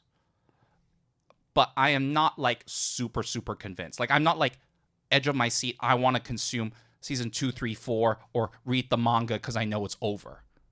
But I also know that a lot of the stuff that they go into, especially with the Ainu, especially with like the dialect, which I assume is actually the Ainu dialect, or at least done in such a way that it pays respect. It pays respect and homage to it, right? But then also it's just like how fucked up surviving in the woods are. They don't really spend that much time in the city, at least not in the beginning. No. They are legitimately in the boonies of northern Japan. Yeah. And time doesn't like fast forward. No. It's almost like you follow them as they go through. I think there's at one point they do we're traveling from here to here. But that was like towards the end and that was it. I don't know. Will, what do you think of Golden Kamuy? I don't know. From what you're saying, it sounds like you should be giving him more than a 7. Because you're giving a lot of like positive reflection, at the very least in terms of like how the story is set up, the world that they live in, and how they build that world. The characters themselves, yes, being like completely deranged, but also like it makes sense in this crazy, wacky world that they live in. And like the main plot, which is them just surviving to be able to get treasure. That's what the plot is. I think that's my issue. Is like, even though I am more okay with the juxtaposition of crazy, brutal, raw survival, and then all of a sudden slapstick comedy to the point where it's like they make crazy faces, kind of like Fist of the North Star face or JoJo face all of a sudden, that kind of thing. Yeah. Where it's like the art style completely changes. And then all of a sudden it's back into like hard pounding, tension filled moments. It's such a weird juxtaposition to me that like I just don't vibe with that much. It's weird because it sounded like you vibed with a lot of things. The way that you do reviews of things is kind of interesting, especially when it's like you talk a lot of positive stuff and you give it a 7. Whereas like with Haikyuu the movie, you talk a lot of negative stuff but you give it an 8. Yeah. It's so what I'm not questioning you at all. I mean, like, a 7's a completely fair score. It's more sort of like, what were the things that you didn't like about the series? Because it seems like so far it's just the vibes are off. But I feel like there's a bit more to it than just the vibes just didn't work for you. Oh, well, okay. Not only the contrast, right? Yeah. The other thing also is I quite like the food scenes, but it feels like it also doesn't really belong in that anime or the manga, because they do it justice. They really go through the process. Then all of a sudden, while they're chopping up, they have to like say this chant, and it's just like, okay, now you're taking me out of it. Also, like, why are you focusing on making food? Like, I'm not necessarily saying like that's a bad thing, because I like slice of life and I like Yuru Camp and all that stuff.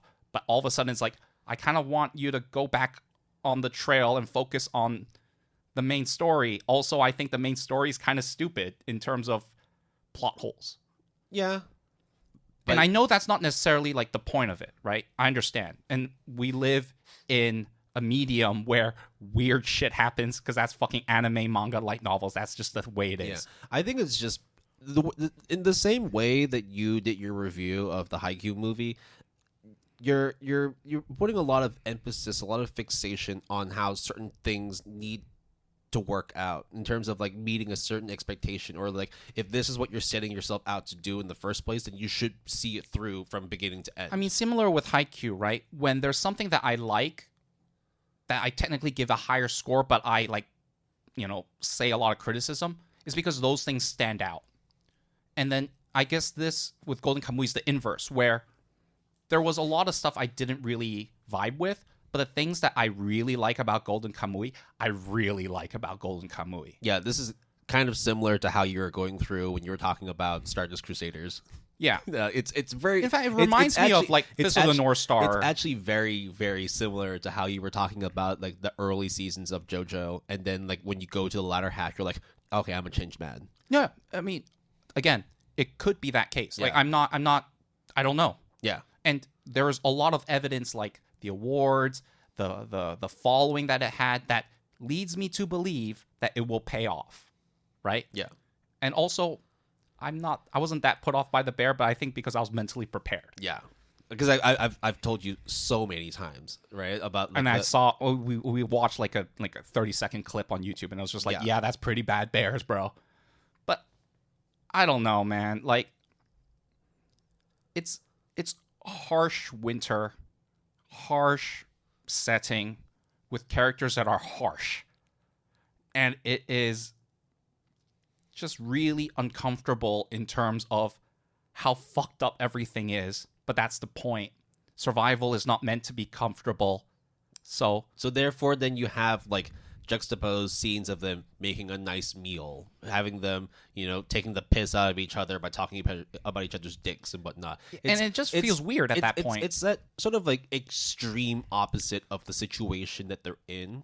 I think for me at least, it helps to sort of break that tension. Then all of a sudden there's like a gambling horse racing scene. There's the sniper battle and all that. And then there's a really good sniper battle. Then all of a sudden there's like a wacky house hotel.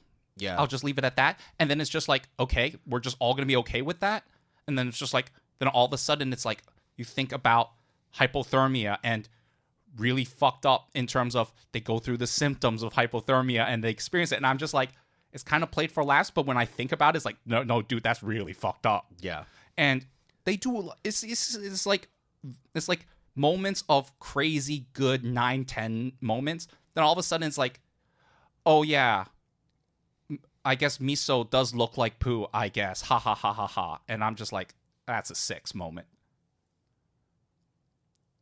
I was okay with it. But I see where you're coming from, where it's like these massive, like, plot lines, the action, the suspense, they do enough to at least carry you throughout, like, the whole season. And hopefully for you, that means that if you were to watch season 2, 3, and beyond, that those things continue to exist and help to, like, further enrich your experience of it. But at the same time, there are certain holes in the series that probably drag you down a bit more than you would have wanted. and therefore that's why like you're sitting at a pretty comfortable 7. I don't think that giving it a 7. Like again, 7s are completely fine. There's absolutely nothing wrong with the 7. And chances are that when I have nothing, quote unquote, nothing else that I can think of that I want to watch, I will very likely continue watching Golden Kamuy because there are several seasons available. I think the best feeling that I have in terms of encapsulating how I feel about Golden Kamuy is an episode kind of near the middle that takes place in, let's say, the coastal area about whaling or fishing. Yeah. And there is a certain person that is really messed up that the main duo meets up. And as uncomfortable as it is to sit through that episode, not because it's bad, but because of you go through the mind and the psyche of that person. And then there's also, again, these absurdist humor or like these very weird juxtapositions. It also contains moments where it's like, bro, this is really fucked up. Like when you think about it, that guy is so demented. It's so crazy. Then all of a sudden it's like slapstick Roadrunner Looney Tunes humor. Then all of a sudden it goes back to like dead people and then people being chopped up. Then it goes back to like how awesome white rice is, literally, to, yo, we slice up these blocks of fish this way, but what if we slice it up some other way? And I was like, that's fucked up. That whole episode and like the ebb and flow, the twists and turns, the highs and the lows is exactly how I feel about Golden Kamuy.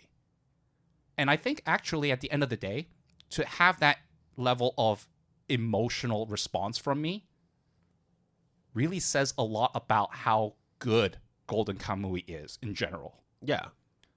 And so that's why, like, it is, I wouldn't say contradictory. It is surprising that you gave it a 7, considering that there seems to be a lot of high moments. But when you then start talking about the things that dragged it down, right? Like, you read the manga, right? How nonplussed you are in terms of talking about, like, the wacky, insane humor that kind of just comes out of nowhere. So you read quite far ahead in the manga, I'm pretty far ahead, yeah.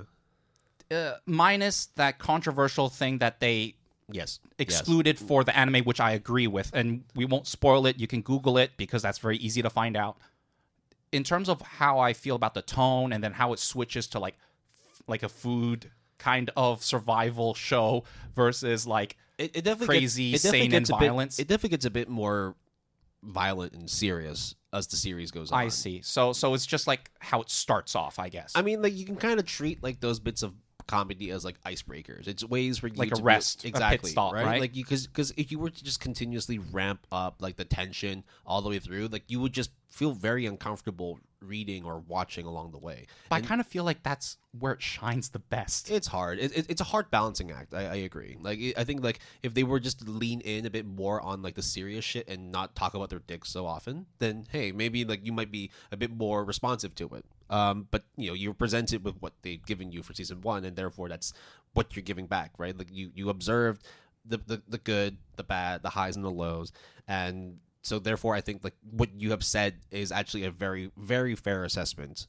of Golden Kamuy. I mean, the fact that like if you're just looking at the MAL scores and everything, the stats, 1 in 4 people gave it a 7, right? And so therefore like the possibility of you giving it a 7 is very high. Right, like I that's why like I have absolutely no problem with you giving it a 7. Actually, if I was to look at it, what did I give it? I gave it an 8. Right, so you could easily go either way. Yeah, and I think minus like a very few minor tweaks, it could have easily been an 8. But at the same time, I was pretty confident in terms of what I saw in season 1. Yeah, to give it a very comfortable, solid 7. Yeah, I mean, like if you like look into like how you look at series. I mean, again, let me be clear. It's just season 1, right? Yeah, it's just season 1, and also this 7 is very different than like let's say the whole broad category of 7s that I give other shows. Where 7, I feel like this 7 is like I feel bad to give it a 7, but it is a 7 versus let's just give it a passing grade, so to speak, and just give it a 7, right? Even though giving it a 6 is like too harsh. Yeah. But whereas both it's like, have 7s, so it's not fair, to be fair, right? So I think it's the way you talk about it feels like an 8, but like if you want to look at like as a tangible score, a 7 is pretty much like the most you can give it out of respect. yeah, I guess. I mean, it sounds like I mean, like it sounds like I'm being forced, but or at like the same time, it's like the whole time you've been talking about it. When you also weigh in the negatives, it's not like you're hating on it either. You're just being realistic with what you saw and how you really feel about it. oh, Because, by the way, 'cause- MVP, Escape King, yeah, my favorite character. Let's just say that. I personally, Saraishi. I personally like a Sherpa the most. I think that's always a sure bet, like Yeah. a very solid choice. But in terms of, I guess, the eclectic group of demented motherfuckers, Yeah. I think actually Sugimoto is the least interesting to me. But isn't that always the case whenever you talk about like main characters, True. right? I think actually then- second place goes to the twin. I'll just say that. And then I think maybe like 2.5. So like sharing the second place would be the sniper. I'll just say that. Yeah. I think those three characters, even though they don't necessarily get a lot of screen time, maybe other than Saraishi, are quite. The sniper, which is Ogata, right? Yeah. Yeah. Do you know who voice? You know who? Come on, voice- yeah. Kensuda. Yeah. Like I don't even need to look at the credits. I just hear his voice, and I'm like, bro, It's motherfucking. you're gonna Kensuda. last for a while, I presume. Maybe I don't know. Oh, he's gonna be really important in season 2. I mean, it makes sense already in terms of you see, that's also the other thing. When it ends, you can see all the chess pieces, or like all these different like webs of connections. Like the story is coming together. The things are starting to brew. The pot is starting to boil over. I mean, if you just look at scores specifically, right? Mm-hmm. Season 1's a 7.88. Season 2's an 8.24. Yeah. And then season 3 is like an 8.44. And I think we talked about how like the membership level drops off, but that's very indicative of Yeah. sequels anyways. But the fact that like, look, 393,000, right, for season 1. Crazy. Season 2 is like 200,000, still crazy. and then season 3 is 170,000. So it at least is consistent in having more than 100,000 members for any given season. I don't know about season 4 actually. Let me just see. But yeah, it's definitely managed to maintain that level of prestige as well as popularity. I think it would be interesting to see how Brain Space. Actually, no. Brain Space 1, the score does drop.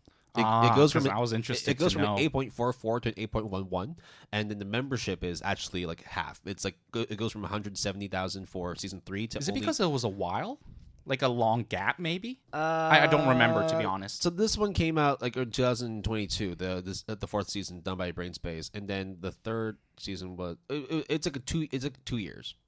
Okay, so it's but like pretty standard. Actually, to be fair though, the first 2 seasons came out in the same year. So spring 2018 for season 1, and then fall 2018 for season 2. Wow, split cur? Damn. Kind of, yeah. And then but they call it second season, not part 2 or whatnot, right? And then season 3 came out 2020, 2022 for season 4. So we should be expecting season 5 of Golden Kamuy sometime this year, maybe next year. Probably next year, actually. They might as well just adapt all of it. I mean, they have to at this point. I think like You're that close, right? And the manga's already finished. Everything is done. You might as well. yeah.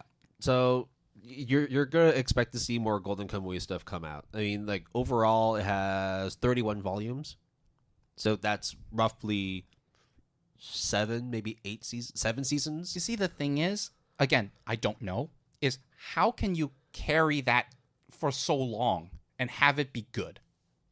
Again, I don't know. I'm not trying to insinuate anything because I literally don't know. I mean, but that's like positive curiosity, right? Like, It is. You can see how good this series could be. Therefore, might as well check out another season or 2. Maybe read some of the manga, and then you'll definitively know if you like it or not. Like, it wasn't on my radar before, Golden Kamuy. It was always this thing on the sidelines that I've heard about, or let's all laugh at the meme with the bear. But now it's more like... I mean, that's how I went into the series in the first place as well. Right? Yeah. For the memes. And now I am of the belief that, like, this is a show that is worthy of people to check out, despite a lot of the memes and people might feel about the show. But I feel like the memes also helps to push it up in that. I mean, same thing with in JoJo, popular right? Culture, right? Yeah. So, Golden Kamuy, I think, is not necessarily a show that everyone gravitates to first. That I also want to emphasize that. No, I mean, same thing with me as well. I only just came across it. I knew about the memes. I thought, why the fuck not? But second place, it turned me over. But second place, third place ain't bad either. Yeah. And that's how I feel about Golden Kamuy Season 1. There you go. We reviewed all 4 of our closet cleanups. Hopefully, whatever we've said so far has at least given you the push to check out whether it's Tsuritama, whether it's No Game No Life Zero, Golden Kamuy Season 1 and beyond, as well as, like, please watch Kino's Journey. That if it was between the two, I know that No Game No Life, I gave that one a 9, and it is a fantastic movie, but you also do need to watch Season 1, like the first anime series first, whereas with Kino's Journey, you can just jump straight in. I think for you, it's like you probably would give the nod to Golden Kamuy over Tsuritama. I would give the nod to Golden Kamuy, but I would probably recommend people to watch Tsuritama. Do you think interesting? Because is it easier to get into, or do you feel that it's like it's less controversial? Yeah, it's a succinct story in 12 episodes, and also it's like it's not as much of a commitment. Yeah, and in terms of Golden Kamuy, at least for me, after watching Season 1. I'm not necessarily the most invested to finish that journey right now. Not in the same way where it's like doing JoJo, for example. But right? I am definitely invested in finishing that journey at some point. Yeah. That's how I feel. Like I'm a believer, but not like a devout, Golden Kamuy, which is funny because Kamuy is God, right? Yeah. I mean, like if all episodes have been released, right? Everything in completion, then it that would be like the weirdest, greatest binge train ever. It would have been like a candidate for sure for like our gotta watch them all. Very likely, and it still might be at some point, right? Maybe we'll see where it goes. So yeah, that wraps up everything. Oh, Mother Nature, motherfucker, yeah, worst enemy ever. Yep. Don't underestimate motherfucking nature. It will fuck you up. Especially you're out in the wild, the elements will kill you. So I don't want to go outside, Will. You like traveling, I get it, but you like the cold, don't you? I do like the cold, but not when you have to fight bears and hypothermia and go into random sniper battles. Yeah, I ain't that good. Like, no way. I mean, you're pretty good with a bow and arrow, aren't you? Technically, yes. Compound bow, right? Yes, but at the same time, like, I ain't gonna have like the mental, cognitive ability. You're not Bear when Grylls. Someone is charging at me, or an animal's ready to like literally rip like my trachea out of my like neck to really focus and fire that shot. Yep. All right then. I think that's it. I mean, we don't need any last words. I think we've pretty much covered what we wanted to say. Shall we go into the show notes? It's a mixed match of stuff. Yeah. And I think these things always lead to the best discussions. Yep. And these discussions, at least for this time around, is now over. And we like to thank you guys for listening to this episode of the Good Anime Palette podcast. If you want to leave a review, if you want to email us, tell us how wrong or right we are, give us your thoughts, positive or negative, please do. You can always reach us through our email, gapalette@gmail.com, GAPALETTE, all lowercase, all one word, using the handle @palategood on Twitter /X, capital P and capital G, all one word. We have Discord. Invite link is in the show description. And we also have a website. We encourage you to check it out, www.goodanimepalette.com, all lowercase, all one word. Music credits for this episode. Our intro music is Married to the Light by oomiee. Our break music is Green Summer Waves by Qeeo. And our outro music is Weeping by Cushy. You can support the music artists that we feature by listening to them on Spotify, Apple Music, or your music listening platform of choice. And Epidemic Sound provides all of our royalty-free music. If you're interested, you can sign up using the referral link in our show description. Terms and conditions apply. Will, before we end this episode, maybe we can just spend maybe like a minute or two talking about how about like the other picks that could have been for this cleanup. Yes, we definitely. That's the thing. A lot of times, whenever we do these closet cleanups, there's always a show on there that we wanted to pick. I mean, Jormungand's been on there for fucking ever. I did watch one episode though. Was there one that kind of? I mean, actually, you just said it, Jormungand, right? Yeah. So there wasn't anything that was sticking out to you that just by sheer chance you couldn't get to for this cleanup. Look, I think like there's obviously certain things, like for example, like Danmachi's a classic, right? Everybody has already watched the shit out of it. I think season 4, season 5 is out. Fire Force, wanted you to pick Fire. I wanted you to get Fire Force. It just didn't happen. The luck / dice didn't roll in the favor. None of the movies of Perfect Blue or Paprika ever get picked by you. So, do you know what I wanted? I wanted to get Migi Totali. Yeah, that one. I really wanted to. I mean, it just didn't happen, but it can happen the next time around. Yeah, but at least you watched Golden Kamuy, which is a good. You were substitute. so psyched when that was chosen. Yeah, I was just like, because this is as close as it's going to be for a gotta watch them all for me, because you were not able to pick it because it's not done yet. But at the very least, you got around to seeing why I like Golden Kamuy. It can still technically be on the table. Yeah, maybe we can figure something out with like reading the manga, because technically that part is finished. So then maybe reading the rest, we'll figure it out, because there's plenty of other gotta watch them all stuff that we actually have. Yeah, like that we can choose from. So, and we will have another one of those later on in the podcast season. So that's pretty much it for me. Will, anything else? nothing other than goodbye and see you in the next episode. Peace.